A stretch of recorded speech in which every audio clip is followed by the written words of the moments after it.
I'm Jason from the Nocturnal. Hello. Hi.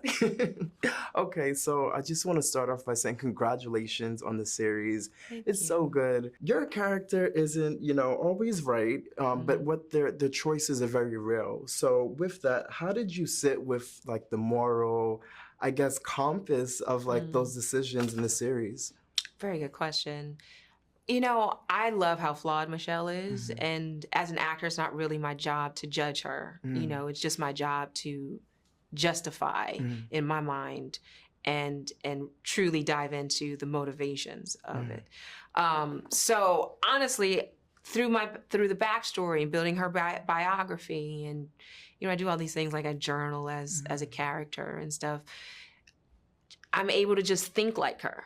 That's how I get myself to that point.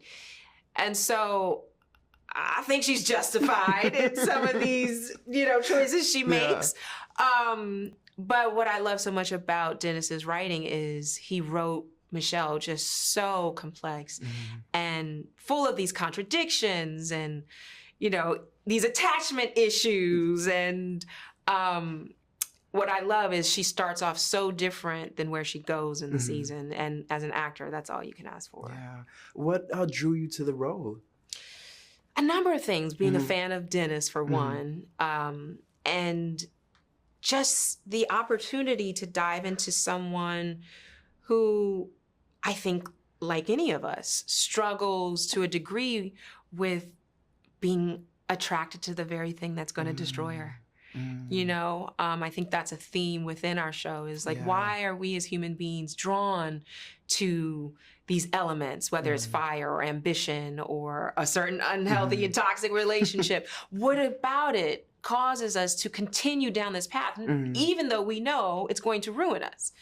And so, yeah, there's a number of things that drew me to her. I also put on like 15 pounds, in order to transfer into kind of like a more muscular physique. So it was just an awesome challenge for me. Yeah, well, you did a fantastic job. Thank you. If you could, I guess, do a crossover with any series or just even a movie, what would you choose to be that crossover with Smoke? Oh my gosh, what an original question. You mean a crossover with like a current show? Yeah, like, like how they did like Scandal and How to Get Away with Murder or if something. we did Severance and Smoke? Ooh, honey. Ooh.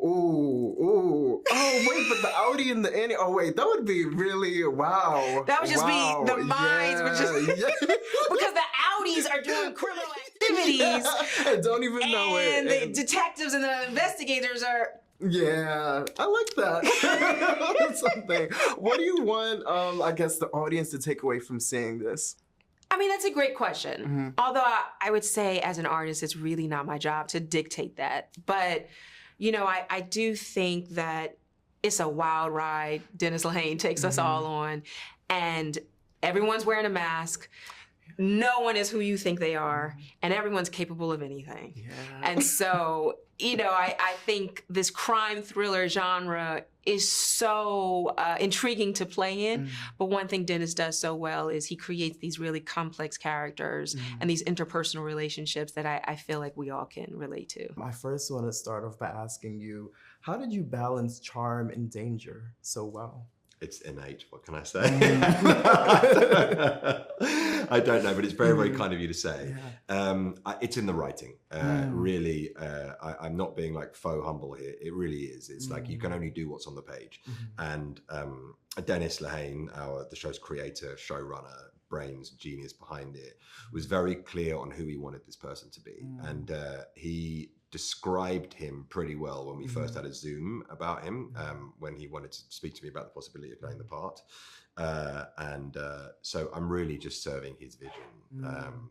But yeah, he's a dangerous character, but you kind of need to like him as well. And also you need to be charming enough for Jurnee to find him attractive. Were there any challenges or anything stepping into the role? Yeah, of course. I'm an English dude. Right. And there I am playing like the chief of police with a gun on my hip and like a police badge. And you have to come onto a set where everyone is American and pretend that you're not a dumb English guy. And you need to like you got all these tropes that I've grown up watching on TV about what it is to be like a badass American cop, and then you have to step onto the set and just do it. And like you sort of, you come there, you do the first take, you look around at the monitor to make sure it's okay, and you go, phew. And then you just carry on because, it's scary, man. And it's weird because it's, you know, like cops in the UK are very different. We wear stupid hats. We don't have guns. It's all very, listen, respect to the UK police force, are doing an amazing job, but like, then they're not badass. It's not the same. It's definitely not the same thing. No, that's okay. So it's different. So yeah, you kind of have to just really back yourself and fake it till you make it. Yeah. Oh my, but you did a good job. Thank you so much. Really Very pleased. Yeah. There's so many layers in this series. It's so just brilliantly just written. So beyond the fire, what does this show represent to you? To me, it's about the ambiguity of character. It's about there's no such thing as just good and bad in people, that people are many things. And I think all of these characters, you know, I can speak from my character's point of view. Yes, he can kind of be an asshole, but also he really loves Jurnee's character. He loves her, genuinely loves her, and he's heartbroken. There's ambiguity in Jurnee's character and some of the things that she goes on to do in the show. Same with Taryn. It's not black and white. It's very grey, where everybody's moral compass lies, and that to me is really interesting, and I hope will be from an audience's point of view. If you guys were able to do a crossover with any show, what show would you choose to have the crossover with Smoke with? That's pretty good question. I love a show called Married at First Sight. Ooh. Yes. Specifically the Australian version. So if we could do a Smoke Married at First Sight mashup, I don't know how we do it. We'll speak to Dennis. In fact, I'm going to make a note of that. And I think it's going to be the reality show Married at First Sight. I love that. Congratulations on the series. You did a fantastic job putting this together. Thank you. What was the biggest challenge, I guess, implementing elements of the podcast into the scenes and just creating it? I think it was very early on. We were thinking about being a little more faithful, I think. And then there was this moment where I came into the writer's room and I just said, we're going to blow the doors off this. We're going to keep almost nothing. You know, we're going to keep the sort of core aspect of who John Orr was. We're going to put that into Dave. But everything else, you know, there was no Michelle. There was no Esposito. There was no, you know, Freddie was inspired by somebody, but again, loosely inspired, and he never crossed paths with Orr. So it was all, once I did that, then I felt free. Okay. And I think after Blackbird, where I was pretty rigid with myself about staying as close to the truth as I could, I don't like that. I want to be able to create. I want to be able to have fun. And so once I said that, I can still remember the look in the writer's eyes. You know, all of us, it was just like, yeah, let's go. Yeah, that's when the beauty like just unleashes and it was magic happens. I think it was when I decided, it was when I came in and I told everybody how Michelle's relationship with her former lover was going to end. When I came in and told everybody that, everybody just jaws dropped, and I was just like, let's do it, guys. Let's have fun. I love it. And you can tell, what I love is just, just like the morally gray space of everything. What drew you into leading in that direction? That's what I did. That's my thing. I mean, I don't believe in blacks and whites. I don't believe in good and evil. I believe in sort of like messed up people and moral grays. I mean, that's where I think most people truly live. Yeah. And then I just thought, like, what if Michelle's a great example? What if you took somebody who has all the characteristics of a hero, and she's very brave.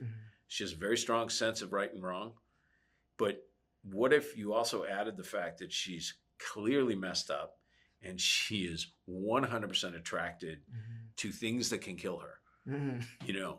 And what if you put that woman into the mix and saw what could happen? And that you just keep following the characters. You let them tell you kind of where they're going to go. Once you kind of figure out who they are, then you let them act. You let them do stuff.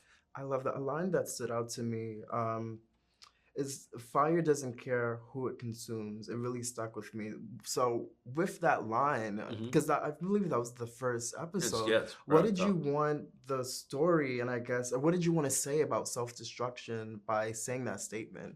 Well, I think that, first off, I wanted to say that's something that struck me about fire. Fire doesn't care about the size of your wallet.